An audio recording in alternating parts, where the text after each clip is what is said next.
परम पूज्य गुणाम गुरुदेव आदर्शिक स्वासी विमल सागर जी महावीर आदि की। परम पूज्य गुणाम गुरुदेव आदर्शिक स्वासी सन्मति सागर जी महावीर आदि की। परम पूज्य बुंदेलखंड के ब्रह्माचार्य गणाचार्य गुरुदेव श्री राम सागर जी महावीर आदि की। अहिंसामय विश्व धर्म की। पर्युषण महापर्व की। उत्तम क्षमा धर्म की।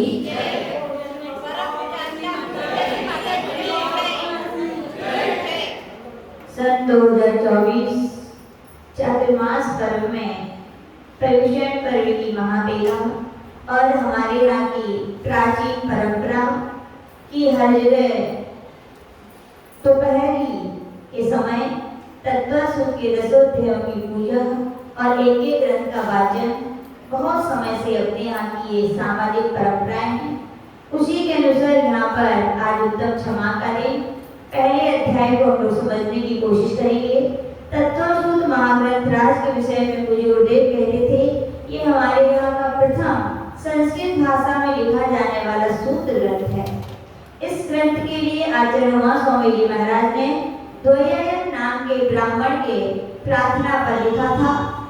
कथानक आप सभी को याद होगा कि द्वैयायन नाम का विद्वान एक श्रेष्ठी था और उसने एक ग्रंथ के जिसमें तत्वों का वर्णन हो ऐसे ग्रंथ के सृजन की ऐसा विचार किया और प्रथम सूत्र उसने जब बनाया तो सूत्र का क्या था? दर्शन ज्ञान चारित्राणी मोक्ष मार्ग था। पहले के समय में पेन कॉपी इतनी उपलब्ध नहीं रहती थी तो वो स्मृति से विस्मृत ना हो जाए इसलिए उसने उस सूत्र के लिए अपने घर की दीवार पर लिख दिया था। अपने कार्यवशात कहीं गया था उसी समय उसके घर में दिगंबर महामुनिदास की उमा स्वामी महाराज की आहारचर्या होती है। आहारचर्या के पश्चात महाज्ञानी महाविद्वान प्रकांड शास्त्रों के अनुयोगों के ज्ञाता उमा स्वामी जी महाराज जिनके विषय में कहा जाता है कि वे आचार्य कुंद देव के पट्ट शिष्य थे जिन्होंने लगभग 9 वर्ष की उम्र में, कितने वर्ष की? आप लोग तो 90 साल के भी हो जाते तो भी भावनाएं नहीं हो पाती है ना। 9 वर्ष की उम्र में जिन्होंने 80 व्रतधारा जैसी कठिन साधना को करने वाली निर्गंध वेश को धारण किया था और अतुल ज्ञान की उन्होंने वृद्धि की थी, उसका समृद्धि की थी। और उमा स्वामी महाराज ने जैसे उस सूत्र के लिए देखा तो उन्होंने बहुत दूरदृष्टा होते हैं आचार्य भगवान लोग, उन्होंने सोचा यदि ऐसा सूत्र यदि लिखा जाएगा तो कई प्रकार से विरोध हो जाएंगे, कई प्रकार से बाधाएं आ सकती हैं। तो आचार्य भगवान ने बिना कुछ कहे ही उस सूत्र के आगे केवल एक शब्द जोड़ा था। कौन सा जोड़ा था? सम्यक, यानी कि आदि दीपक जिसे कहते हैं उस शब्द को जोड़कर के महाराज अपनी साधना की ओर निकल पड़े। जैसे वे द्वैयायन नाम का श्रेष्ठी जब घर आया तो उसने देखा तो जो समझदार लोग होते हैं आचार्य बोलते हैं उनके लिए गलती बतानी नहीं पड़ती, वो अपनी गलती स्वयं ही। जैसे उसने देखा कि सम्यक शब्द जुड़ा है उसको अपनी गलती का एहसास हो गया, ओहो मैं कितनी बड़ी भूल कर रहा था, जहाँ मूल में ही भूल हो वहाँ इमारत कैसे बनेगी। और उसने अपनी माँ और पत्नी से पूछा इस शब्द के लिए किसने लिखा, तो उनकी घर परिवार जन के लोग बताते हैं यहाँ पर दिगंबराचार्य उमा स्वामी जी महाराज आहारचर्या के लिए आए थे और उन्होंने ही लगता है शब्द में सम्यक शब्द जोड़ा है। वो अनन्य गुरु भक्त अनन्य जिनवाणी का भक्त दयायन श्रेष्ठी अपने मूल में ही भूल को स्वीकार करके दौड़ा दौड़ा उमा स्वामी महाराज के पास गया और बड़े विनय भाव से उन्होंने निवेदन किया भगवान कि मेरा विचार था कि एक ग्रंथ का सृजन हो जिसमें मोक्ष के प्रयोजन को जो 7 तत्वों का मैं वर्णन करूं और मैंने आपकी कृपा से प्रारंभ भी किया लेकिन मेरे पहले सूत्र में इतनी बड़ी गलती हो गई। इसका मतलब है कि मैं इस ग्रंथ के लिखने के योग्य नहीं हूँ। मेरी आपसे निवेदन है कि हम सब भव्यों के कल्याणार्थ हितार्थ आप एक ग्रंथ का सृजन करें और उसकी प्रार्थना को सुनकर ही श्री आचार्य उमा स्वामी जी महाराज ने प्रथम अपने जैनागम का सूत्र बद्ध में होने वाला ग्रंथ तत्वसूत्र का यहाँ पर सृजन किया था। यथा नाम तथा गुण, जैसा ग्रंथ का नाम है तत्वसूत्र, तत्वों के और अर्थ लिखा है। अकेला तत्वों का विवेचन करने वाला नहीं है, अर्थ है प्रयोजन भूत। प्रयोजन भूत जो मोक्ष मार्ग में 7 में उनका वर्णन करने वाले तत्व सूत्र है मोक्ष शास्त्र, या जो भक्त जीवों की अंतिम मंजिल मोक्ष की प्राप्ति कैसी हो उसका वर्णन करने वाले मोक्ष शास्त्र ग्रंथ है। इसमें 10 अध्याय हैं। 1 से लेकर के 4 अध्याय में यहाँ पर आचार्य भगवान ने जीव तत्व का वर्णन किया है। 5वें अध्याय में अजीव तत्व का वर्णन है।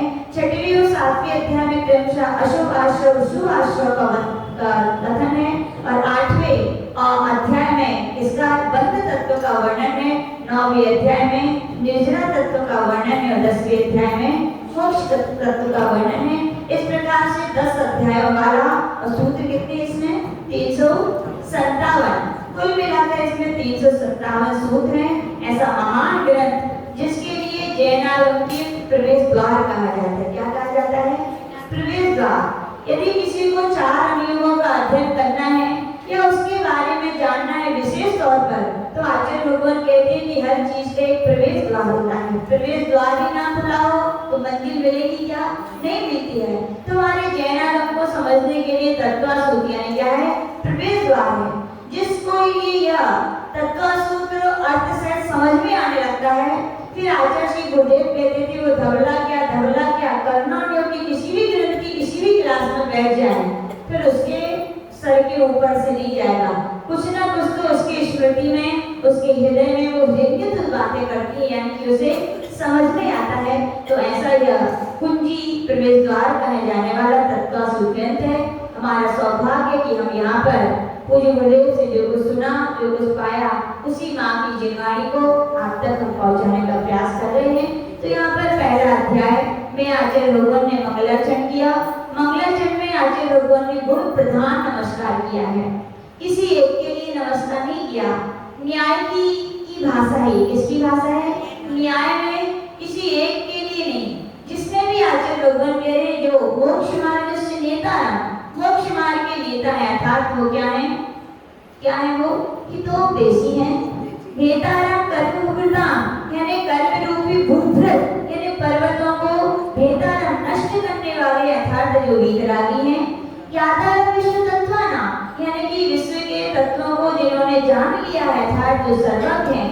ऐसे ये 3 गुण जिन में भी चाहे उनके नाम हरि हो, ब्रह्मा हो, विष्णु हो, अनंत हो, महावीर हो, अज्ञात कोई भी हो, उन सबके लिए यहाँ पर वंदे तद्गुण उनके गुणों की प्राप्ति के लिए यहाँ पर आचार्य उमा स्वामी महाराज ने यहाँ पर उनके लिए मंगलाचरण रूप में गुणों की वंदना की है। यहाँ पर आचार्य भगवान जिससे बोल रहे भगवान तत्वसूत्र में मोक्ष हम चाहते हैं, मोक्ष की मंजिल चाहते हैं तो क्या चाहिए? पहले मार्ग चाहिए। क्या चाहिए? मार्ग ना हो तो कहाँ चलोगे भैया? तो शिष्य पूछ रहे भगवान मोक्ष मार्ग क्या है जिस पर चल करके मोक्ष की उपलब्धियां प्राप्त कर सकते हैं? तो आचार्य भगवान यहाँ पहले सूत्र में मोक्ष की प्राप्ति का उपाय यहाँ कहने जा रहे हैं। एक साथ सभी उच्चारण करेंगे। सम्यक दर्शन ज्ञान चारित्राणि मोक्ष मार्गः। सम्यक ये आदि दीपक है, सबके साथ जोड़ना है। सम्यक दर्शन, सम्यक ज्ञान, सम्यक चरित्र, तीनों की एकता। तीनों इसलिए कहा क्योंकि मोक्ष मार्ग कितना है? एक है और त्राणियों ने बहुवचन का प्रयोग किया गया है। व्याकरण के अनुसार आचार्य भगवान कह रहे हैं यहाँ पर सम्यक दर्शन, सम्यक ज्ञान और सम्यक चरित्र तीनों की एकता हो जाती है, उसका नाम क्या है? मोक्ष मार्ग है। कहने का तात्पर्य अकेला सम्यक दर्शन मोक्ष मार्ग नहीं है। ऐसे दुनिया में बहुत सारे मत हैं, बहुत सारे संप्रदाय हैं। कोई अकेला सम्यक दर्शन को मोक्ष मार्ग का मार्ग मानते हैं, कोई सम्यक ज्ञान को अकेला मानते हैं, कोई अकेला सम्यक चरित्र को मानते हैं। तो कोई ऐसे भी है कि 2 को मानते हैं, सम्यक दर्शन और सम्यक ज्ञान को मानते हैं। कोई ऐसे है कि सम्यक ज्ञान और सम्यक चरित्र को मानते हैं। तो कोई ऐसे भी है जो सम्यक दर्शन और सम्यक चरित्र को मानते हैं। तो आचार्य भगवान कह रहे हैं कैसे भी ना एक का भंग बनाएंगे तो भी मोक्ष मार्ग नहीं है, 2 के भंग बनाएंगे तो भी मोक्ष मार्ग नहीं है। तीनों की एकता का नाम क्या है? मोक्ष मार्ग है। आप सभी उदाहरण सब लोग अच्छे से जानते हो। किसका जानते हो? लड्डू का बड़े प्रिय सबको, और कोई याद ही नहीं आता है।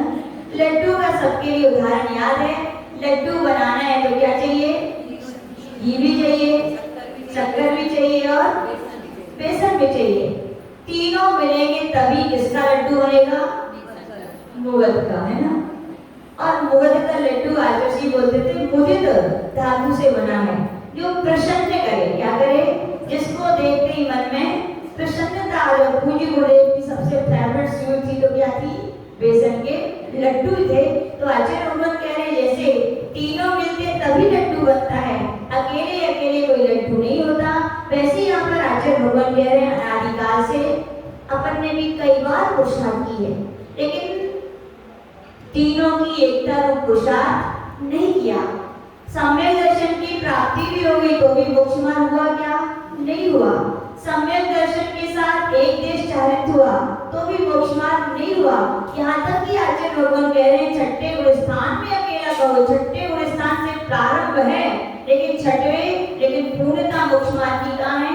सातवें गुण स्थान में। जब वे मुनि महाराज अपनी शुद्धोपयोग की दशा में बैठ जाते हैं, निश्चय वितराग अपने रत्नाकर में लीन होते हैं, तब कहा जाता है कि उनका वो क्या है?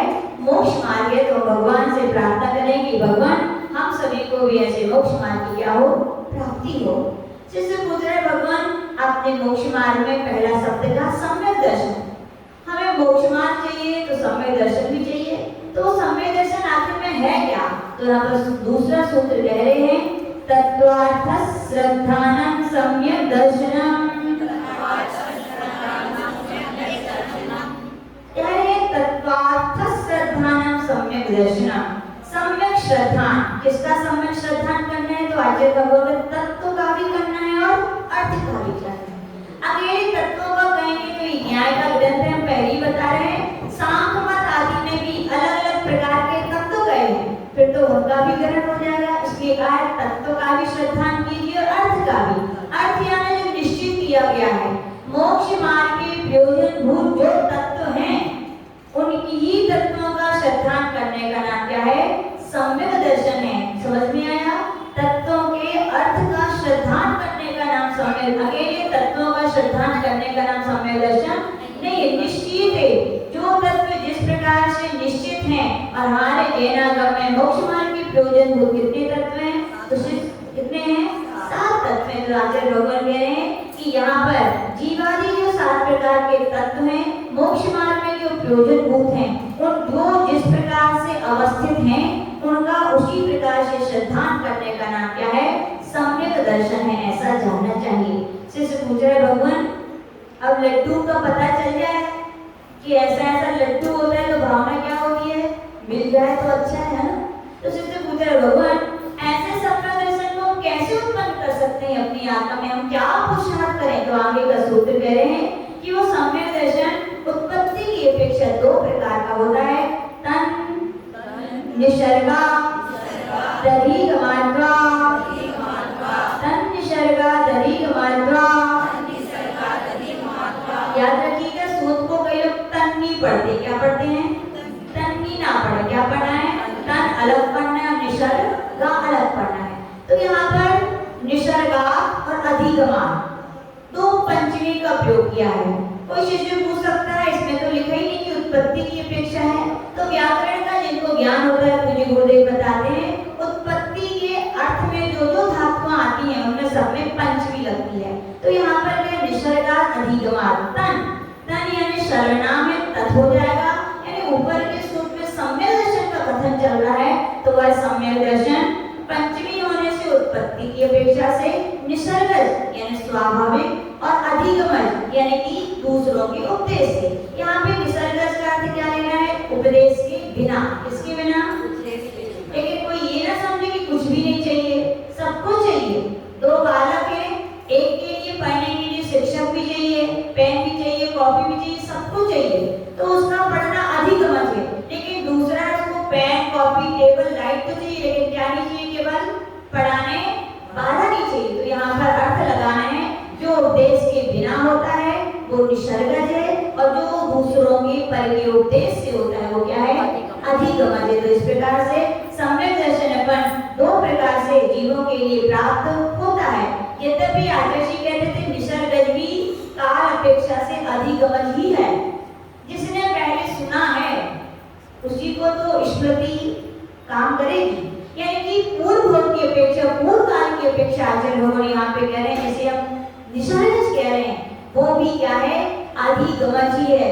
जिसने पहले सुना है उसी की तो स्मृति में याद आएगा, ऐसा होता है, कोई तो बता पाएगा। तो आचार्य भगवान कह रहे हैं काल की अपेक्षा से निसर्गज भी कथनचित क्या है, अधिगमच है, ऐसा जानना चाहिए। जैसे बुद्ध भगवान पे प्रयोजन भूत सात तत्व कौन कौन से, तो यहाँ पर आचार्य भगवान कह रहे हैं जीवाजी वासव बंध संबंध निर्जरा मोक्षास तत्वम। जीवाजी वासव बंध संबंध निर्जरा मोक्षास तत्वम। तत्वम ये अंत दीपक है। क्या है ये? अंत दीपक। अंत दीपक यानी सबके साथ आपको जोड़ना है। जीव तत्व, अजीव तत्व, आश्रय तत्व, बंध तत्व, संबंध तत्व, निर्जरा तत्व, मोक्ष तत्व। इस प्रकार से ये सात तत्व होते हैं। आप सभी विद्वान हैं, परिभाषा जानते हैं। जीव किसे कहते हैं? हाँ, जिसमें चेतना पाई जाती है। अजीब उसमें चेतना नहीं पाई जाती है। आश्रय कर्मों के आने के द्वार को आश्रय। बंध कर्म प्रदेशों का और आत्मा के प्रदेशों का एक में, किसकी तरह एक में हो जाना? धूप पानी की तरह, बिल्कुल सही। संबर यानी कर्मों का रुक जाना। निर्जरा यानी एक देश कर्मों को छूट जाना। और मोक्ष यानी सभी कर्मों का छूट जाना। उदाहरण भी आप लोग बहुत सारे जानते हैं, नाव का, बस का, आदि आदि। तो फिर भी एक बार रिपीटेशन कर लेते हैं। आप यदि एक नाव है तो क्या है? अजीब है। और उसमें आप बैठे हैं तो जीव है। और आप मान लीजिए नदी में हैं और उसमें एक छेद हो गया तो क्या हो गया? आश्रय। पानी भर गया तो बंद हो गया। आप समझदार हैं, अमरावती के लोग क्या है? बहुत समझदार है। नाव में पानी भरेगा तो डूब जाएंगे, इसलिए वो क्या कर देगा? छेद को बंद कर देंगे तो क्या हो जाएगा? संबर। और भी अच्छे समझदार है, यदि भरा रहा पानी तो नाव आगे नहीं जाएगी, तो क्या करोगे आप? उसको पुलिस दोगे। बुंदेल खट्टी बोलेंगे पुलिस दोगे।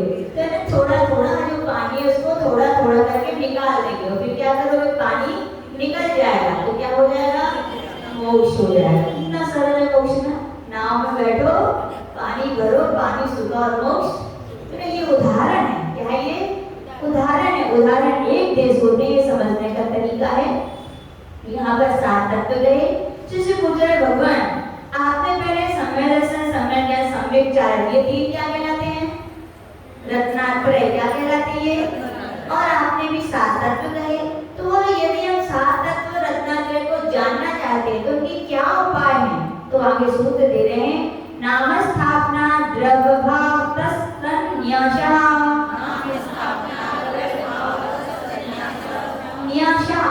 न्यासा यानी निक्षेप। निक्षेप के द्वारा तत् यानी कि उनके लिए, किनके लिए? रत्नांतर तत्वों को हम जान सकते हैं। तो कौन सा न्यास यानी निक्षेप, यानी कि नाम निक्षेप, स्थापना निक्षेप, द्रव्य निक्षेप और भाव निक्षेप।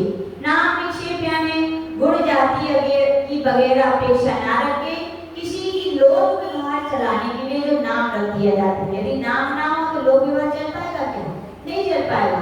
तो किसी का भी नाम रख देना। जैसे एग्जाम्पल फॉर, जैसे मान लीजिए कोई बिल्कुल पढ़ते स्कूल ही नहीं किया, फिर भी नाम क्या है? ज्ञानचंद्र। क्या नाम है? ज्ञान नहीं है लेकिन फिर भी नाम रख दिया। उसमें गुण वगैरह उनमें नहीं, उनकी क्या लोक व्यवहार निभाने के लिए उनका नाम रख देना। ऐसे आप बहुत सारे उदाहरण आप सभी जानते हैं। दूसरा है स्थापना निषेध। धातु काष्ठ आदि की प्रतिमा में यह वही है। इस प्रकार से कल्पना करना या स्थापना कर देने का नाम क्या है? स्थापना निषेध। जैसे अपने आगे मूल लाए भगवान, कौन से? विश्वनाथ भगवान है। वो तो मोक्ष से लेकर चले गए कि नहीं? कहाँ से गए? सम्मेद से गए, गिरिधरपुर से। लेकिन फिर भी जो प्रतिमा आई पाषाण की, उसने क्या कर दिया? प्रतिष्ठा करा। ये वही विश्वनाथ भगवान हैं। तो हम उनके लिए नमस्कार करते हैं। तो पुण्य कितना मिलता है? उतना ही मिलता है जब साक्षात भगवान थे। तो ये कहलाती है स्थापना निषेध। द्रव्य निषेध भूत और भविष्य पर्याय की मुख्यता को लेकर कथन करना, ये क्या कहलाता है? द्रव्य निषेध। जैसे उदाहरण क्या होगा? क्या होगा उदाहरण? उदाहरण ये होगा, मान लीजिए कोई टीचर थे और रिटायर हो गए, फिर भी क्या बोलना? सर आ गए। क्या आ गए? सर। सर है क्या? अभी नहीं है। भूत या कोई बच्चा है उससे बोले सेठ जी आ गए, तो सेठ जी है क्या? सेठ जी अभी नहीं है, लेकिन सेठ का पुत्र है तो गद्दी उसी को मिलने वाली है, इसीलिए उसको सेठ कहना है। भूत भविष्य की अपेक्षा कथन करने को द्रव निक्षेप कहते हैं। और भाव निक्षेप यानी वर्तमान पर्याय को क्या कहना, जो आप काम कर रहे हैं आपको वैसे ही कहना। भले आप बहुत बड़े राजा हैं, लेकिन भगवान की यदि पूजा कर रहे हैं तो क्या कहलाएंगे? पुजारी कहलाएंगे। इस प्रकार से वर्तमान की अपेक्षा कथन करने का नाम भाव निक्षेप है। आचार्य जी बोलते थे निक्षेप का ज्ञान भी होना चाहिए, और जीवन में यदि उतर जाए तो जितने अपन को संकल्प विकल्प होते हैं ना, इनने ऐसी क्यों कह दी, इनने कैसे कह दिया हमसे, अब किसी ने गधा कह दिया, तो जिसको निक्षेप का ज्ञान होगा वो नाराज होगा क्या? राजन भैया होगा क्यों नाराज? क्यों नहीं होगा? वो सोच लेगा अरे भैया इतनी अनंत काल से अनंत पर्याय धारण की तो कभी न कभी हम गधे बने होंगे, या हो सकता है इनने कोई अवधिया मुनिराज पूछ लिया कि हम गधे बनने वाले हों। तो इसमें और गधा वर्तमान की अपेक्षा हम बहुत भूलते हैं, जो बहुत भूलते हैं उसको क्या कहते हैं? आश्चर्य है ना। कोई और काम कर क्यों नहीं कहते रिश्ता नहीं बताओ? जब कोई भूलता है कोई बात को तो उससे सीधी सब लोग क्या बोलते हैं? गधा। पता है क्यों कहते हैं? इसलिए कहते हैं गधे में ये विशेषता है, यूं ही किसी को कोई कुछ नहीं बोलता। गधा यदि कुम्हार हो ना, या उनसे जाके पूछना कि जो गधा हो रहा है उसको कितना भी रोज रोज उसी रास्ते से वो ले जाए, लेकिन कुम्हार सोचे आज हमें दूसरी जगह जाना है तो गधा अपने यहाँ घर चले जाएगा, पहुंच जाएगा क्या? गधे में विशेषता है जिंदगी भर उसी रास्ते से जाएगा, लेकिन उसको रास्ता याद नहीं रहता। इसीलिए जो लोग वो भूलता है सो गधा है, लेकिन अपन मनुष्य होकर भी भूलते हैं तो क्या हो जाते हैं? गधे हो जाते हैं। तो ऐसा आचार्य भगवान कह रहे हैं बहुत सारी ऐसी बातें हैं जिनको अपन संकल्प विकल्प कर लेते हैं या अपन को बुरी लग जाती है, हमसे ऐसा कहा तो क्यों कहा। तो जिसके पास निक्षेप का ज्ञान होता है वो अपना कहीं ना कहीं या घटित कर लेता है और अपने मन को शांत कर लेता है। इसलिए निक्षेप का ज्ञान होना चाहिए। आगे शिष्य पूछ रहे भगवान और भी हम कैसे तत्व रत्नात्रय को जान सकते हैं, तो आगे सुनते कह रहे हैं प्रमाण नये अधिगमा, अधिगम यानी ज्ञान, यानी तत्व रत्नात्रय को हम प्रमाणों में से भी जान सकते। प्रमाण यानी सकलाधीना प्रमाणा और विकलाधीना नया। जो वस्तु के संपूर्ण अंश को जानता है वो प्रमाण है, और जो वस्तु के एक अंश को जानता है वो नए है। ये पेंसिल है कि नहीं? हमने इसको कहा कि ये पर्पल कलर की है, तो क्या हो गया ये? क्या हो गया ये? प्रमाण नहीं, प्रमाण नहीं हुआ, एक कथन किया। और ऐसा कहना कि ये पेंसिल प्लास्टिक की है नहीं, सॉरी, ऐसा कहना कि ये पेंसिल है, ये क्या हो गया? प्रमाण। पूरा एक कथन कर दिया। फिर इसको कहना ये बाहर की अपेक्षा पर्पल कलर की है, लीड की अपेक्षा ब्लैक है, और ढक्कन इसकी अपेक्षा स्लेट की है। तो एक एक कथन करना क्या है? नए है, और संपूर्ण का कथन करना क्या है? प्रमाण है। तो आचार्य भगवान कह रहे हम इस प्रकार से हर वस्तु को प्रमाण और नए से जानेंगे तो भी झगड़े होंगे क्या? नए आचार्य जी बोलते थे विरोध मथनम, जितने संसार में विरोध हैं उनको यदि मिटाना है तो हम नहीं। जितने बड़े बड़े दुनिया में वैज्ञानिक साइंटिस्ट हुए उन्होंने यही कहा भगवान महावीर का अनेकांतवाद में कहा जाने वाला नए है, उसमें इतनी ताकत है वो दुनिया की सारी समस्याओं को हल कर सकता है। तो वो कौन है? नए है। नए यानी मतलब नए का होता है, नए कहता है ही से भीगी हो जाओ। झगड़े क्यों होते हैं? जब कहते ऐसे ही है, ऐसे ही है, तो क्या होते हैं? झगड़े होते हैं। और जब कहते ऐसा ही है, तो क्या होता है? झगड़े नहीं होते। तो ये नए कहलाता है। नए का ज्ञान भी हमें होना ही चाहिए। अब आगे शिष्य पूछ रहा है और भी क्या है जानने के उपाय? तत्वों को रत्नात्रय को आगे सूचित करें। निर्देश स्वामित्व साधनाधिकरण स्थिति विधानता।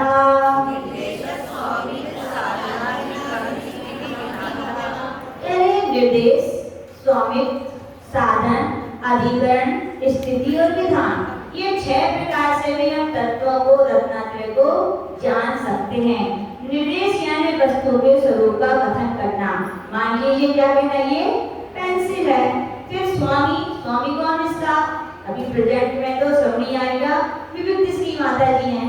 फिर साधन, साधन का भी क्या है, किन किन से ये मिलकर बनी है, तो प्लास्टिक लीड से ये बनी है।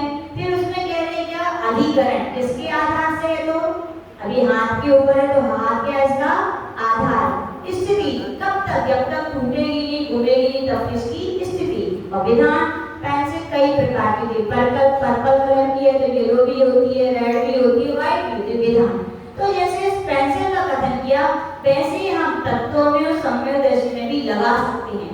जैसे सम्यक दर्शन, रत्नात्रय में एक 3 रत्नों में एक का नाम, एक रत्न है सम्यक दर्शन। ये क्या हो गया, निर्देश। फिर कहा स्वामी, किसको सम्यक दर्शन होता है, तो स्वामी की अपेक्षा में ना चारों गतियों के जो भव्य संगी पर्याप्त साकार उपयोगी जीव हैं, वो उनके लिए क्या होता है, सम्यक दर्शन हो सकता है। फिर कह रहे साधन, साधन यानी कैसे होता है, तो 2 कारण होते हैं, अंतरंग और बहिरंग।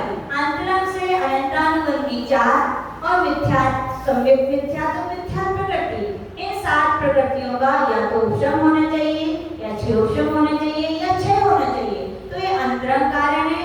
और बहिरंग कारण आचार्य भगवान कह रहे हैं कि चारों गतियों में अलग अलग होते हैं, कि उन किसी को ग्रंथों के श्रवण से, किसी को दिनेश भगवान के दर्शन से, जाति स्मरण से, और नारियों को तो एक होता है वेदना से। किससे होता है, उनको इतनी वेदना होती है कि उनको सहते सहते उन्हें याद आ जाता है। क्या याद आता है, ओहो कि जिनवाणी सुनी, गुरुओं की सुनी, लेकिन मैंने उसको स्वीकार नहीं किया था। हे भगवान, मुझसे अब वेदना सही नहीं जाती, भगवान ने जो कहा था वो सत्य था। ऐसा वेदना सहते सहते भी उन्हें क्या हो जाता है, सम्यक दर्शन। जो बहिरंग का साधन है अधिकरण, अधिकरण के लिए आचार्य भगवान कह रहे हैं कि तीनों लोगों के बाहर अधिकरण, अंतरंग अधिकरण। बाहर के तीनों लोगों के आड़ी या जो क्या बोलते हैं तृष्णाली, क्योंकि दृष्टि कहाँ होते हैं, तृष्णाली में। तो लोक में जो तृष्णाली है वह बहिरंग अधिकरण है, और अंतरंग अधिकरण तो प्रत्येक जीव की अपनी आत्मा के प्रदेश हैं। स्थिति, तीनों सम्यक दर्शन की अलग अलग स्थिति होती है। जगन स्थिति तो सबकी अंतर्मुहूर्त है। छाया सम्यक दृष्टि जीव की उत्कृष्ट स्थिति कितनी होती है, तो आचार्य भगवान कहते हैं कि 8 वर्ष अंतर्मुहूर्त कम, 2 पूर्वकोटि प्लस 33 साल। क्यों होती है, क्योंकि कोई भी जीव सम्यक दर्शन प्राप्त करेगा तो 8 वर्ष के बाद ही करेगा अंतर्मुहूर्त। और मनुष्य की उत्कृष्ट स्थिति 1 पूर्व कोटि होती। कितनी होती है, 1 पूर्व कोटि। मान लीजिए उसने किसी 1 पूर्व कोटि वाला जीव था, तो उसने 8 वर्ष प्लस अंतर्मुहूर्त में उसने सम्यक दर्शन प्राप्त किया, 1 पूर्व कोटि में ये कम कर दीजिए। फिर मान लीजिए उसने उत्कृष्ट रूप से 33 साल की सर्वा सिद्धि की आयु बांधी, तो वहां जाएगा और फिर लौट के कहाँ आएगा, मनुष्य बनेगा। तो मनुष्य की उत्कृष्ट स्थिति कितनी है, 1 पूर्व कोटि। वहां से वो मोक्ष जा सकता है। तो कितनी हो गई, 8 वर्ष अंतर्मुहूर्त कम, 2 पूर्व कोटि प्लस 33 साल। इस प्रकार से छाया सम्यक दर्शन की स्थिति है। छाया सम्यक दर्शन की स्थिति 66 साल है। और फिर आचार्य भगवान यहाँ पर उपसम सम्यक दर्शन की उत्कृष्ट स्थिति कितनी है, अंतर्मुहूर्त है। तो इस प्रकार से स्थिति जाननी चाहिए। विधान आचार्य भगवान यहाँ पर कह रहे हैं, विधान यानी भेद। सम्यक दर्शन कई प्रकार का होता है, औपसमिक होता है, क्षौपसमिक होता है, छायक होता है, सराग भी होता है, वितराग भी होता है, और आज्ञा आदि की अपेक्षा से 10 प्रकार का। तो इस प्रकार से अपन सभी में प्रकटित कर सकते हैं। फिर शिष्य भी पूछ रहा है, देखो विस्तार बुद्धि वाले शिष्य होते हैं जो कहते हैं और समझाओ, भी हमारा मन नहीं भरा। या ऐसा भी होता है कम वाले होते हैं जो कहते हैं और समझाओ। तो यहाँ पर आचार्य भगवान किसे कह रहा है कि भगवान और भी उपाय बताएं। तो कह रहे हैं सत्संख्या क्षेत्र स्पर्शन कालांतर भावा बहुत द्वैष्य।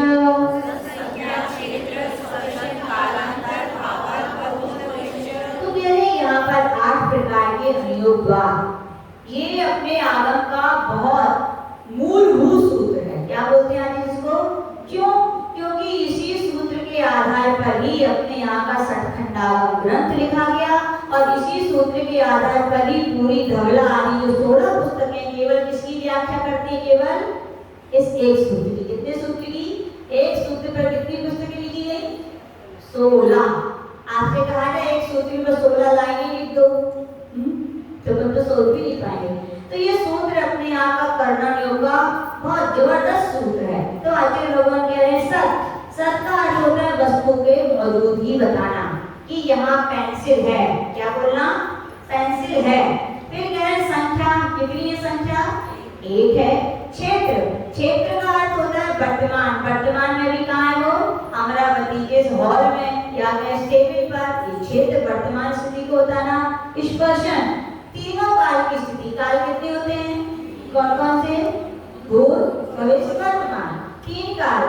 पहले भूत की अपेक्षा किसी के भूत की अपेक्षा तो ये आचार्य जी विष्णु सागर जी के पास थी। किसके पास थी? वर्तमान में ये मेरे पास है। और हो सकता है, वैसे दूंगी नहीं, यदि दे दी किसी को तो वो क्या हो जाएगा? भविष्य की अपेक्षा वो इस पेंसिल यानी कि इसका स्पर्श तीनों काल की स्थिति को बताना। काल का अर्थ यही बताया है कि वस्तु के ठहरने की मर्यादा को जब तक छूटे ना तब उसकी मर्यादा है। फिर अंतर यानी विरह का।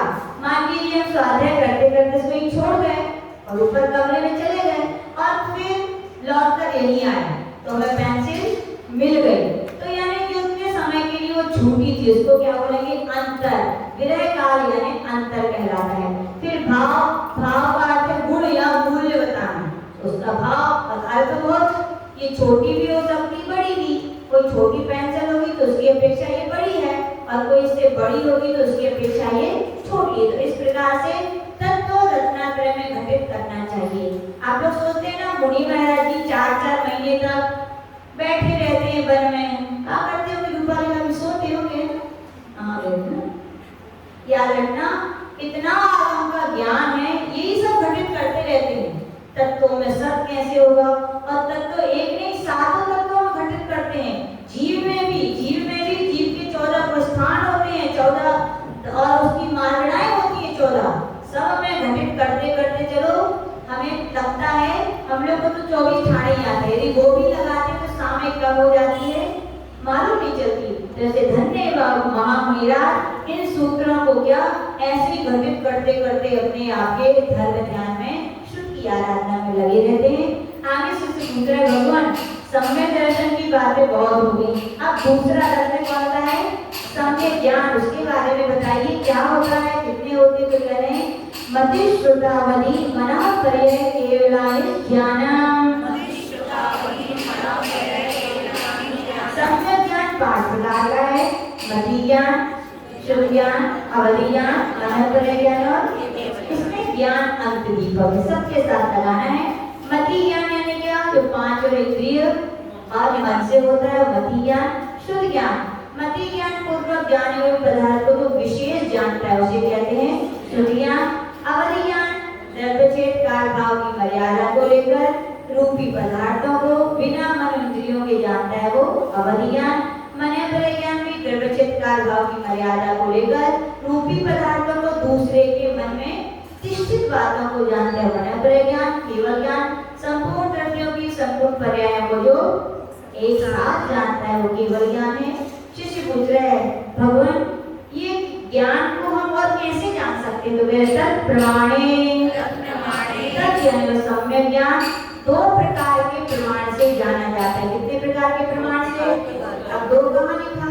प्रमाणे, प्रमाणम, प्रमाणे, प्रमाणानि।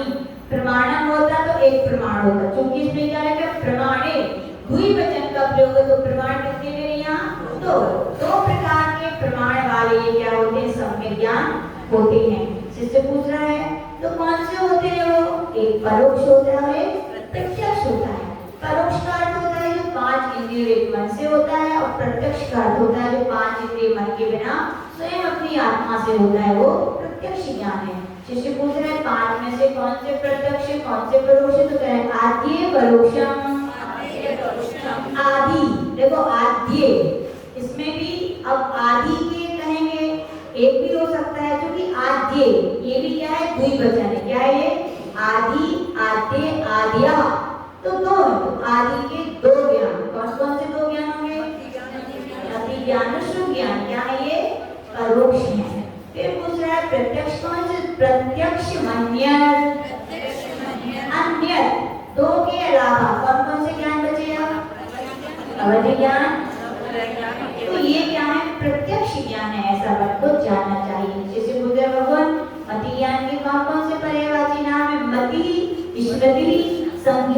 चिंता विनिबोध इत्यनर्थांतरम्। मति स्मृति संज्ञा चिंता विनिबोध इत्यनर्थांतरम्। मति स्मृति संज्ञा चिंता अविनिबोध और इति और भी प्रतिभा बुद्धि मेधा आदि ये सब क्या है मति ज्ञान के पर्यायवाची नाम है। क्योंकि आपको पास समय बहुत कम है इसलिए अपन डिटेल ना करके इतना ही पढ़ते हैं कि ये इतने प्रकार का क्या होता है कि ये पर्यायवाची नाम है। जैसे पूछा है भगवान मति ज्ञान कैसे उत्पन्न होता है तो कह रहे हैं तदिंद्रिया इंद्रिय निमित्तम।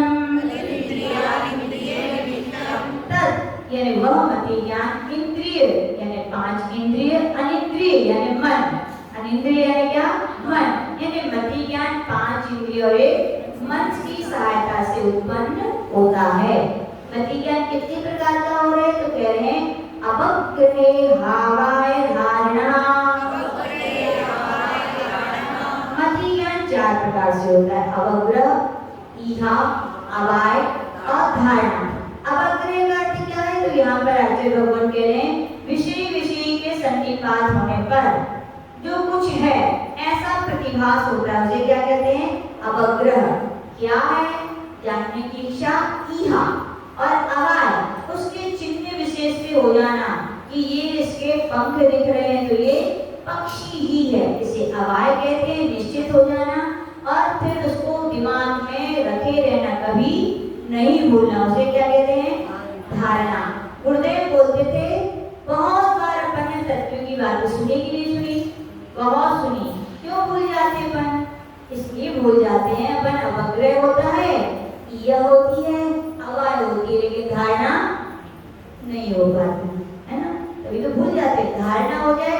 इसीलिए आचार्य जी बोलते देखो अनादिकाल के खराब संस्कारों की तो धारणा बैठी है कि नहीं कितनी खराब बातें कोई सिखाता है क्या अपने आप सब मास्टर बन जाते बिना किसी और अच्छी बातें नहीं आता कि इसका मतलब अपन ने अनादिकाल से बुरी बातों की तो खूब धारणा बनाई अच्छी बातों की धारणा नहीं बनाई। लेकिन अब सम्यक दृष्टि है अपन ने तत्वों को जान लिया मोक्ष को जान लिया तो भगवान से प्रार्थना करेंगे हे भगवान हम जो कुछ भी पढ़ें जो कुछ भी सीखें अब बे बातें हमारी धारणा में आए क्योंकि हमारा मोक्ष मार्ग धीरे धीरे आगे बढ़ सके। तो एक सूत्र पढ़ते हुए आचार्य जी बोलते थे आत्मा की भावनाएं भी जोड़नी चाहिए खाली सूत्र पढ़ने से कल्याण नहीं होगा भावना भी करोगी धारणाएं किसकी होनी चाहिए आत्म कल्याण की बातों की क्योंकि ये धारणा ये संस्कार ही अपने साथ जाएंगे बाकी वो साथ जाएगा।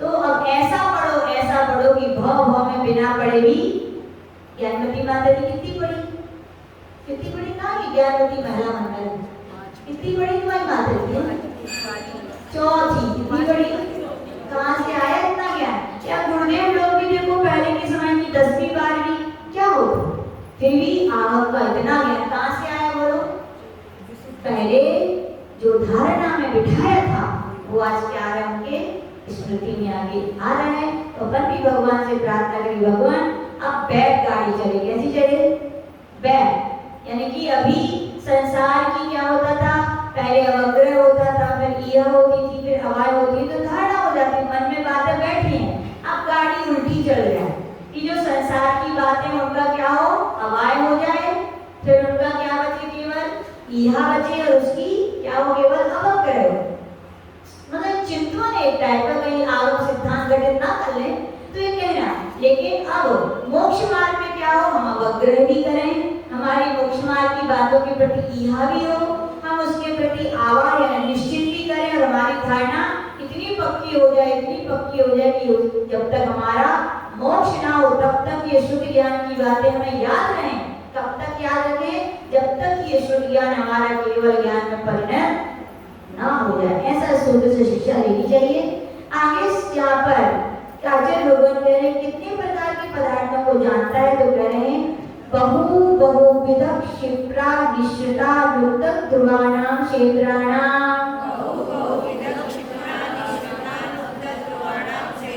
12 प्रकार के पदार्थ होते हैं बहुविध क्षिप्र अनिश्चित अनुक्त और ध्रुव क्षेत्राणाम यानी कि वे पदार्थों को इतर यानी विपरीत कर दीजिए यानी बहु का उल्टा सास बहू का उल्टा सास नहीं, बहू का उल्टा। एक बार क्लास में ऐसे पूछा, एक मिनट जल्दी से बोले सास, तो बहू का उल्टा सास नहीं, बहू का उल्टा। ये संख्यावाची है, तो संख्या बहुत सारी है तो उसका उल्टा क्या होगा? एक। फिर बहुविध ये प्रकारवाची है, बहुत प्रकार की है, उल्टा क्या होगा? एक प्रकार का। फिर क्षिप्र, क्षिप्र का उल्टा क्या होगा? अक्षिप्र। अनिश्चित का उल्टा होगा निश्चित। अनुक्त का उल्टा होगा उक्त। अध्रुव का उल्टा होगा अध्रुव। यानी ये 12 प्रकार के ऐसे पदार्थ होते हैं। उदाहरण आप सभी जानते हैं कि नहीं? सभी जानते हैं। एक पेंसिल है और बहुत सारी पेंसिल है। एक प्रकार की पेंसिल है और बहुत प्रकार की पेंसिल है। क्षिप्र, कोई जल्दी जल्दी चलता है तो कोई धीमे धीमे चलता है। अनिश्चित, किसी को पदार्थ का ज्ञान थोड़ी में हो जाता है, कुछ अंश देखने में, किसी को पूरे ही दिखाना पड़ता है। कोई इशारे से बात समझता है तो किसी को पूरा बोलना पड़ता है। और ध्रुव, किसी को जल्दी ज्ञान होता है तो किसी को स्थिर होता है, किसी को अस्थिर ज्ञान होता है। तो इस प्रकार से 12 प्रकार के पदार्थ हैं। शिष्य पूछ रहे हैं, भगवान आपने ऊपर कहा मति ज्ञान इंद्रिय और मन से होता है, उसके 4 भेद होते हैं, 12 पदार्थ, आखिर में ये किसके होते हैं? तो कह रहे हैं अर्थस्य। ये सब जो ऊपर बातें कही गई हैं, मति यानी अवग्रह 2 प्रकार का होता है, अर्थावग्रह और व्यंजनावग्रह। तो अर्थावग्रह में, अर्थावग्रह जब भी होता है तो किन-किन से होता है? 5 इंद्रिय मन से होता है। अवग्रह आदि 4 प्रकार के मति ज्ञान से होता है और 12 प्रकार के पदार्थों में सबको गुणा कर देंगे, यानी कि 5 मन 5 इंद्रिय मन 6 अवग्रह आदि 4, 6 चौके 24, तो 24 में 12 पदार्थों का गुणा करेंगे 288। इस प्रकार से अर्थावग्रह 288 प्रकार का कहा गया है। जिससे पूछे भगवान दूसरा व्यंजना कौन सा वग्रह होता है? तो कह रहे हैं व्यंजनस्यावग्रह। दूसरे वग्रह का नाम है व्यंजन अवग्रह, यानी कि अस्पष्ट पदार्थों का होता है। किसका होता है? तो शिष्य पूछ रहा है कि अस्पष्ट क्यों कहा? अस्पष्ट यानी किससे होता है, किससे नहीं होता? तो आगे सूत्र कह रहे हैं ना चक्षुरिंद्रियाभ्याम। जो व्यंजना वग्रह है चक्षु और मन के बिना, किसके बिना? तो किससे होगा? स्पर्शन, रसना, घ्राण और कर्ण, इन 4 से तो होता है, लेकिन क्या नहीं होता? ये किनसे नहीं होता? चक्षु और मन से नहीं होता। और ऊपर के सूत्र में एक बात और लेनी चाहिए, जो व्यंजना वग्रह है उसमें केवल अवग्रह होता है। क्या होता है? ईहा, आवाय और धारणा नहीं होती। तो आचार्य भगवान कह रहे हैं व्यंजना वग्रह में केवल एक अवग्रह होता है, 4 इंद्रियां होती है, 12 प्रकार के पदार्थ होते हैं। तो गुणा कर लीजिए, 1 गुणा 4 तो 4 में 1 का गुणा करोगे तो 4 और 12 का गुणा करोगे तो 48। इस प्रकार से अर्थावग्रह के 288 और व्यंजना वग्रह के 48, कुल टोटल करने के कितने हो जाएंगे? 336 मति ज्ञान के भेद जाने चाहिए। जैसे पूछ रहे भगवान अब थोड़ा शुद्ध ज्ञान के बारे में भी बता दीजिए। तो कह रहे हैं श्रुतम मति पूर्वम द्वैनेक द्वादश भेदम। मति पूर्वकम, मति ज्ञान पूर्वक जो होता है उसे क्या कहते हैं? शुद्ध ज्ञान। जैसे जाना ये पेंसिल है, ये तो हो गया मति ज्ञान, ये लिखने के काम आती है, ये शुद्ध ज्ञान का उपकरण है। ये काली है, ये गोरी है, छोटी, ये विशेष ज्ञान में ये क्या कहलाता है? शुद्ध ज्ञान। तो ये शुद्ध ज्ञान है। शुद्ध ज्ञान 2 प्रकार का होता है, अंगवार और अंग प्रविष्ट। और उसमें अंग प्रविष्ट है वो 12 प्रकार का होता है। कितने प्रकार का होता है? और अंगवार अनेक प्रकार का होता है। इस प्रकार शुद्ध ज्ञान की बहुत बड़ी व्याख्या है, आप लोग पढ़ लीजिएगा। जैसे मुझे भगवान अवधि ज्ञान के बारे में बताइए। तो कह रहे हैं भव प्रत्यो वधिर्देव नारकाणाम। की अवधि ज्ञान 2 प्रकार का होता है, भाव प्रत्यय और गुण प्रत्यय। भाव ही जिसमें निमित्त है वो भाव प्रत्यय है, और गुण यानी क्षयोक्षम, अवधि ज्ञान वर्ण कर्म का क्षयोक्षम ही जिसमें मुख्य है वो क्या है? गुण प्रत्यय है। तो सूत्र में कह रहे हैं तो भाव प्रत्यय अवधि ज्ञान किनको होता है? वो देव और कोई कितना भी छोटा नारकी और छोटा देव हो, लेकिन उसके लिए क्या होगा? अवधि ज्ञान गिफ्ट में मिलेगा, ऐसा। फिर कह रहे शिष्य पूछ रहे भगवान दूसरा जो गुण प्रत्यय होता है किसको होता है, कैसा होता है? तो कह रहे हैं क्षयोक्षम निमित्ता षड्विकल्पा शेषाणाम। क्षयोक्षम ही जिसमें निमित्त है, अभाव नहीं, क्या चाहिए? क्षयोक्षम ही जिसमें निमित्त है, ऐसा वह गुण प्रत्यवधियम शेषाणाम। गति कितनी होती है? कौन कौन सी? बोलो। अब दो गति निकल गई, कौन कौन सी निकल गई? देव और अब कौन सी बची? तो बस शेषाणाम, यानी मनुष्यों की और तिर्यंजों को जब भी अवधि ज्ञान होगा तो अवधि ज्ञान आवरण करके क्षयोक्षम से होगा। सबके लिए, जन्म से उनके लिए नहीं होता है। वो अवधि ज्ञान कितने प्रकार का होता है? 6 प्रकार का। अनुगामी, अनुगामी, वर्धमान, हेयमान, अवस्थित और अनवस्थित। तो आप विशेष तौर से अन्य ग्रंथों से आप पढ़ेंगे। फिर शिष्य पूछ रहे भगवान मनोत्रय ज्ञान को आपने बताया हुआ कितने प्रकार का होता है? तो कह रहे ऋजु विपुलमति मनः परयः। तो मति, मति में छोटी थी है कि बड़ी थी? बड़ी थी। होती क्या है? छोटी, है ना? इसलिए लगी है क्योंकि मति, बड़ी मति दो हुई वचन है। क्या है? मनः परयः कितने प्रकार का होता है? 2 प्रकार का, ऋजु मति और विपुल मति। ऋजु का अर्थ होता है जो सरल मन की बातें जानता है, और विपुल का अर्थ क्या होता है? सरल और वक्र दोनों मन की जो बातों को जानता है वो क्या है? विपुल मति। और मनः परयः नियम से किसको होता है? मुनि महाराजों को होता है। किसको होता है?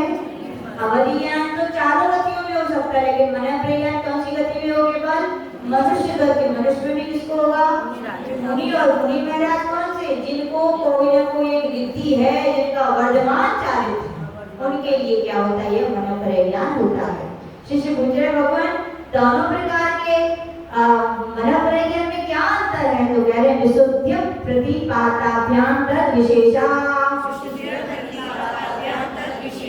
तो कह रहे विशुद्धि और अप्रतिपात।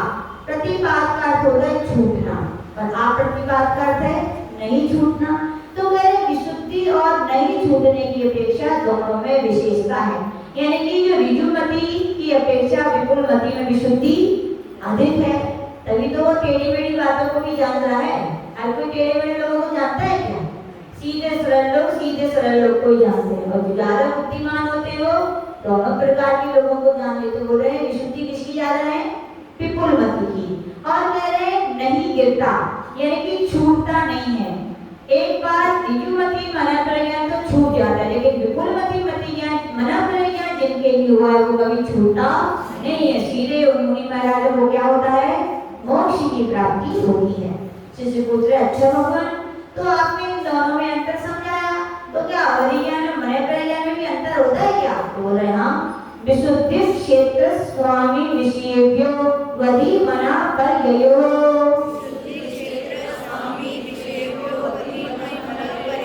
अवधि मनः परययो, यानी अवधि ज्ञान और मनः परयः में भी विशेषताएं हैं। किसकी अपेक्षा से? विशुद्धि 1, क्षेत्र 2, स्वामी 3 और विषय 4। 4 प्रकार से अपन इसको समझ सकते हैं। कॉलम बनाएंगे, एक जगह लिखेंगे अवधि ज्ञान और एक जगह लिखेंगे मनः परयः, और लिखेंगे विशुद्धि पहला पॉइंट। तो लिखेंगे किसकी विशुद्धि ज्यादा है? तो किसकी विशुद्धि ज्यादा होगी? मुनि महाराज की। किसकी होगी? तो यहाँ पे कहेंगे अवधि ज्ञान की अपेक्षा मनः परयः में विशुद्धि ज्यादा होगी। क्षेत्र यानी कि कहाँ किसको होता है? तो चूंकि अवधि ज्ञान चारों गतियों में होता है, तो चारों गतियों में जीव कहाँ रहते हैं? लोक में, तृष्णादि में। तो उनका हो जाएगा लोक की तृष्णादि। और मनः परयः कहाँ तक होता है? केवल मुनि महाराज मनुष्य है, मनुष्य कहाँ तक जा सकते हैं? 2.5 तक। तो सीधा हो गया क्षेत्र। मनः परयः का क्षेत्र कितना होगा? 2.5। स्वामी अवधि ज्ञान किनको हो सकता है? चारों गतियों को हो सकता है, लेकिन मनः परयः किसको होगा? केवल मनुष्य गति के मुनि महाराज को होगा। और विषय तो जितना अवधि ज्ञान जानता है उससे कई गुना ज्यादा सूक्ष्म तौर पर मनः परयः ही उस बात को जानते हैं। तो इस प्रकार से जानना चाहिए। शिष्य पूछ रहे भगवान अच्छा इनमें इतना अंतर है, तो फिर तो मति शुद्ध ज्ञान किन किन को जानता है? ये बता दीजिए। क्या मति ज्ञान किनको जानता है और शुद्ध ज्ञान किनको जानता है? तो सूत्र कह रहे हैं मति श्रुतियो निबंधो द्रव्येश व सर्व पर्यायेषु।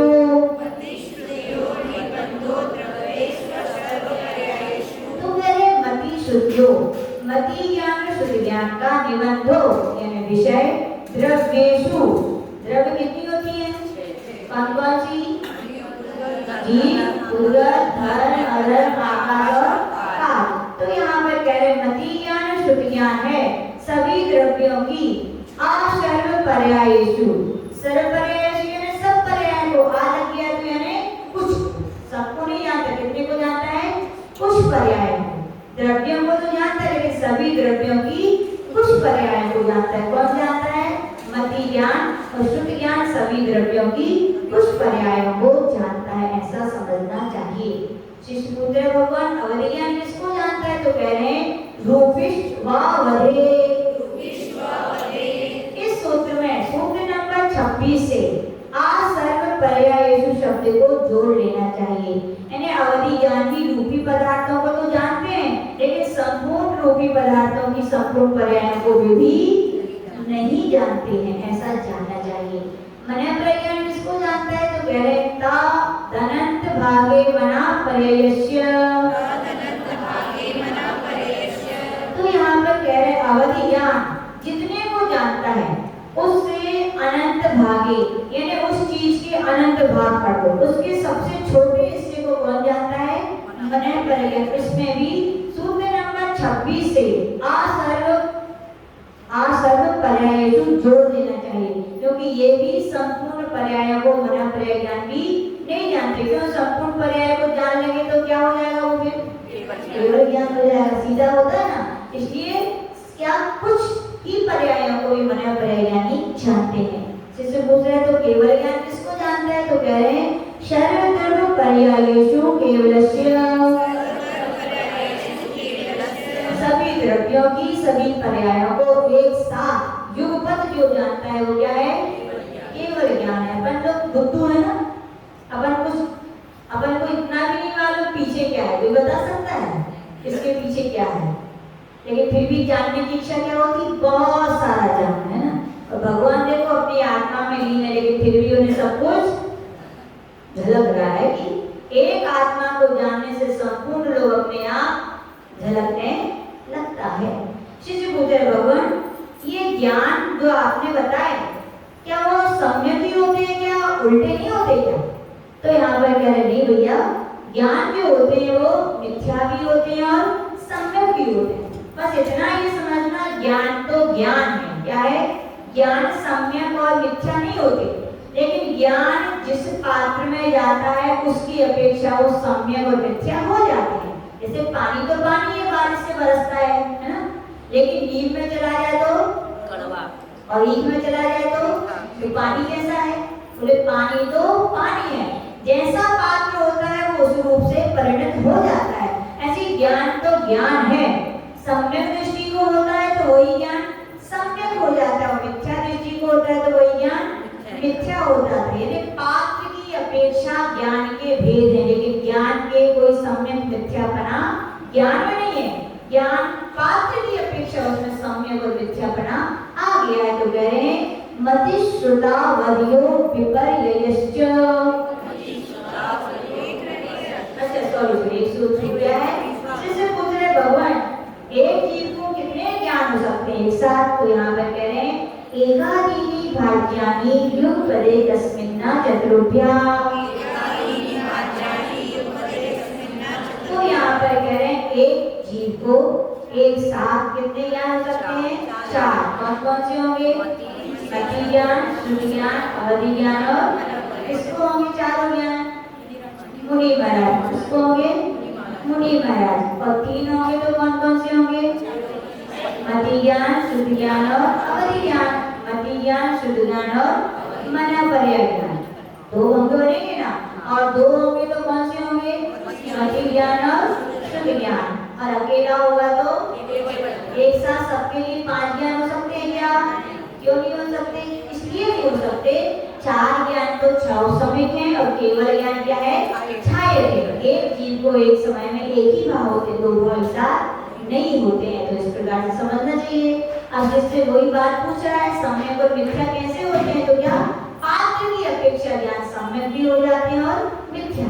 तो कह रहे हैं मति श्रुता वधियो विपर्ययश्च।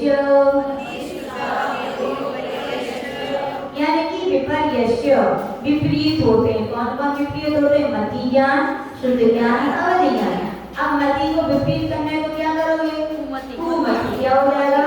कुमति ज्ञान, शुद्ध ज्ञान, अवधि ज्ञान। सीधा मिथ्यात्व के साथ जो मति ज्ञान होता है वो कुमति ज्ञान, मिथ्यात्व के साथ जो शुद्ध ज्ञान होता है वो शुद्ध ज्ञान, मिथ्यात्व के साथ जो अवधि ज्ञान होता है वो अवधि ज्ञान। समझ में आया? एक और उदाहरण आज इस चीज का बता देते।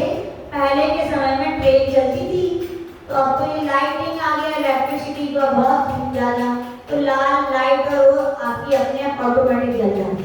पहले के समय में ऐसा नहीं होता। पहले के समय में जब ट्रेन चलती थी तो वहां पर मचान बनाते थे लोग। क्या बनाते थे? और उस पर एक व्यक्ति बैठा रहता था। गाड़ी आपको एक लाइटें लिए रहता था। क्या लिए रहता था? लाइटें। और उस लाइटें चालू रहती थी। जब गाड़ी आती थी तो क्या करता था? लाल कांच आगे कर देता तो प्रकाश कैसा दिखता था? लाल। और गाड़ी चली जाती तो क्या करता था? हरा कांच। तो बताओ प्रकाश लाल हरा था क्या? कौन था? कांच होने के कारण वह प्रकाश लाल हो जाता है और हरा, लेकिन प्रकाश तो प्रकाश है। ऐसे कहा जाए ज्ञान तो ज्ञान है। सम्यक दृष्टि के अंदर आता है तो सम्यक ज्ञान कहलाता है, मिथ्या दृष्टि के अंदर होता है तो मिथ्या ज्ञान कहलाता है। यहाँ पर आके भगवान शिष्य पूछ रहे, भगवान क्यों ये मिथ्या हो गया? ऐसा क्या हुआ? पेंसिल तो पेंसिल है, सम्यक दृष्टि भी देखेगा तो भी ये कहेगा पेंसिल है, मिथ्या दृष्टि भी बोलेगा तो भी कहेगा पेंसिल है। फिर हम कैसे सिद्ध करें कि एक का ज्ञान सम्यक है, दूसरे का ज्ञान मिथ्या है? क्या बात है ऐसी? तो उसके लिए कह रहे हैं साधस्तो रविशेषाद्य द्रक्षो लब्धे उन्मत्तवत्।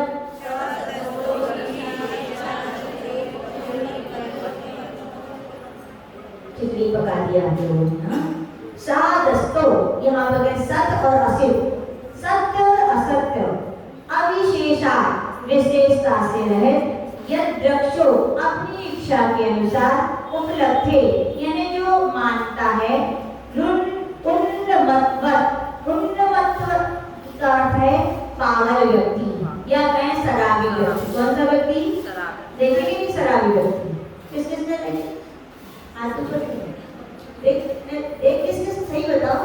हम लोग ने भी देखे, पहले तो हमने बहुत कभी नहीं देखे थे, लेकिन देखा एक बार, और देखा तो नहीं और फिर सुने भी। तो एक बार हम लोग का शिवरी चतुर्मास चल रहा था। कहाँ चल रहा था? तो वहाँ पर विधान होता था, कल्पद्रु महामंडल विधान होना था, चौराहे पे होना था। तो वहाँ पे लड़के की ड्यूटी लगती थी जब बन रहा था सोने की। तो एक दिन सुबह सुबह दो भैया लोग आए, बड़ी माता जी। बोले माता जी आज तो रात में मजा आ गया। बोले क्या हुआ? बोले दो व्यक्ति आए थे। बोले एक व्यक्ति बोला दूसरे से, बोले आज ये भैया ऐसा लगता है बहुत बड़े आदमी का जन्मदिन है। बोले क्यों? बोले लो कितना बड़ा केक बनाए। बोले क्या था? कल्पद्रु मंडल विधान की रचना बनी थी, वो स्टेप स्टेप। तो शराबी व्यक्ति जैसा दिखता है वैसा नहीं बोलता, जो उसके मन में आता है वो बोलता है ना? ऐसी एक और उदाहरण आता है, नाली में डले थे एक बार कोई व्यक्ति, क्या बोले थे? हर हर गंगे। यानी कि व्यक्ति जब नशे में होता है तो पत्नी को माँ भी कहता है और माँ को पत्नी, यानी उसको अपने ज्ञान पर निश्चय नहीं होता। अभी कहने का पेंसिल है, उसको थोड़ा कहना है पेंसिल है, अरे नहीं पेन है, यानी कि उसको वस्तु तत्व का निश्चित नहीं होता है। जो मन में आता है वो क्या अपनी बात कहता है। तो यही लिखा है सत और असत विशेषता से है, अपनी इच्छा के अनुसार जो आता है तत्व का निरूपण वो वैसा करता है, उन्मत्त व्यक्ति की तरह। इसलिए उसका ज्ञान क्या होता है? मिथ्या होता है। क्या होता है? मिथ्या होता है, ऐसा जानना चाहिए। फिर यहाँ पर शिष्य पूछ रहे भगवान प्रमाण की तो बहुत बातें सुना दी, पांचों ज्ञान सुना दिए आपने, अब नए ज्ञान की तो आपने कहा था नए कौन से होते हैं, कितने होते हैं? तो अंतिम सूत्र यहाँ पर कह रहे हैं नैगम संग्रह व्यवहार रज्जु सूत्र सप्त समभिरूढ़े बंभूतानया।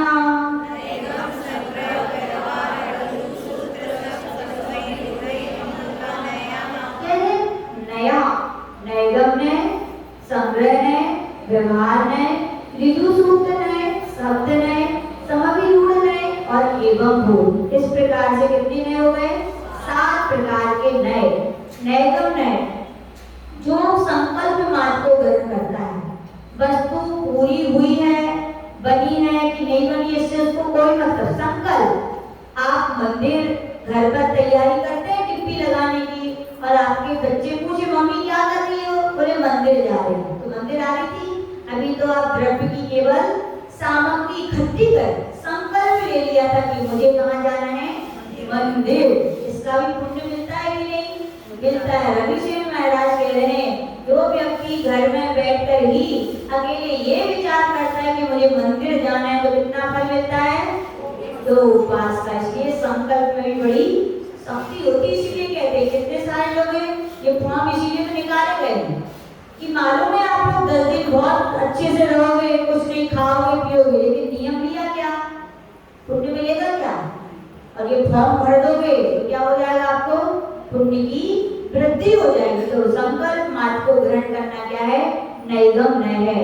फिर दूसरा नय है संग्रह नय, जो नय अपनी जाति का विरोध नहीं करके एक पने से अनेक पदार्थों को ग्रहण कर लेता है, उसे क्या कहते हैं? संग्रह। मान लीजिए भगवान का समोसरण है, समोसरण में कौन है? तो वहां कहना जीव है। तो क्या कहना? जीव है।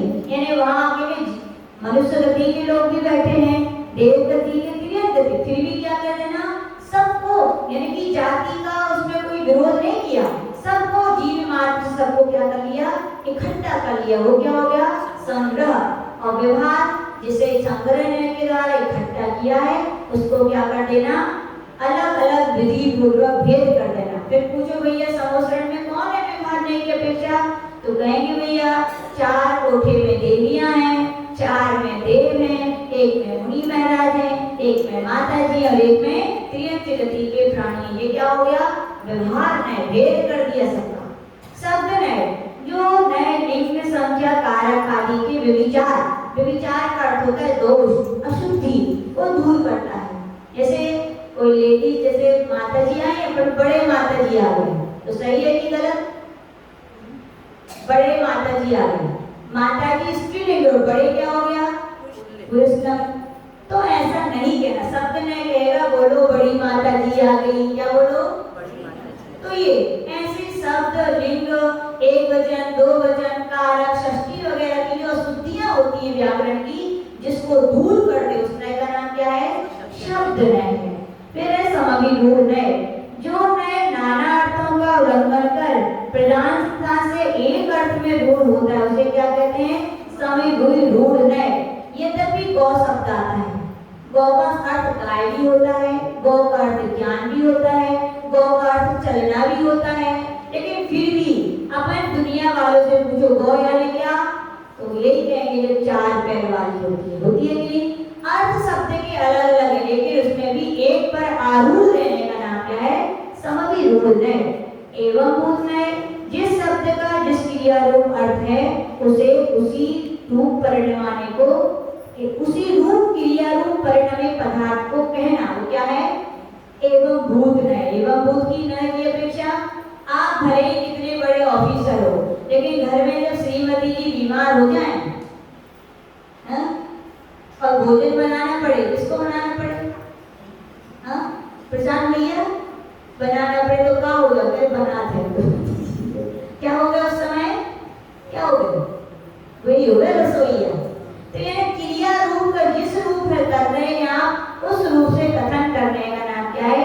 एवं भूत नय। तो आचार्य भगवान कह रहे इस प्रकार से अपन ने तत्व सूत्र के पहले अध्याय में अपन ने यहाँ पर जीव तत्व क्या? मोक्ष मार्ग और तत्वों को जानने के जो कारण, प्रमाण और नय कहे थे, उसको यहाँ पर अच्छी तरह से समझा। समझने के साथ साथ अपन को भावनाएं भी करनी चाहिए। क्या करनी चाहिए? एक सूत्र को अर्थ पढ़ के उसका भावार्थ निकाल के बार बार भावना करनी चाहिए। भगवान ऐसे हमारे अंदर भी ज्ञान आए, और वो ज्ञान ऐसा है जो चारित्र रूप हमारी आत्मा में परिणत हो सके, और चारित्र के मार्ग पर बढ़कर अपनी आत्मा का कल्याण करें। जो परम पूज्य गुरुदेव श्री ग्राम सागर महामुनि राज की